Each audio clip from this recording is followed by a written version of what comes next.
kahapon nga po nagtungo kayo doon sa Senate premises para po kaninyo mag-serve ng ICC warrant. Can you please tell us po paano po nangyari yon at kung mamarapatin po ninyo, yan ho ba'y pinagtanuhan talaga with the NBI? Ganito po. Unang-una, ako po ay nandoon lang sa Senado nung panahon na yon dahil nagkaroon po ng ugong-ugong over the weekend na lalabas daw si Bato de la Rosa para nga dun sa change of leadership sa Senado.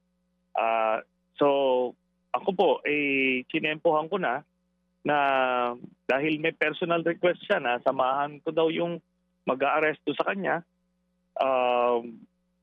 Kaya doon po ako.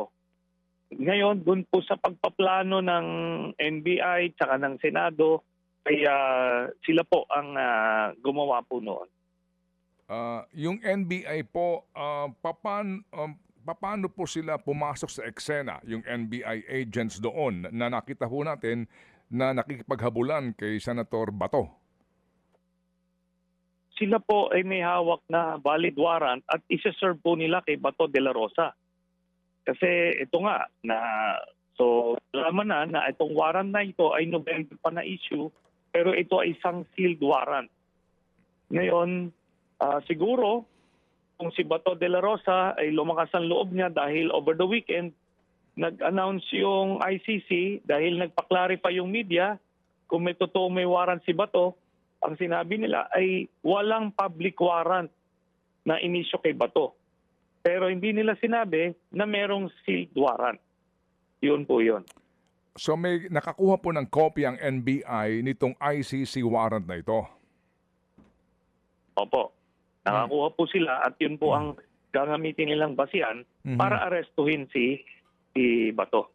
Mga kapatid, patuloy po kayong tumutok sa 105.9 True FM para sa totoong balita, impormasyon, music, and entertainment. Mag-subscribe sa aming YouTube channel at podcast at sundan nyo kami sa Facebook, Instagram, X at TikTok sa True Network PH. Bisitahin din po ang aming official website, truefm.ph. At panoorin din kami sa True TV Signal, Channel 19. Kami po ang 105.9 True FM.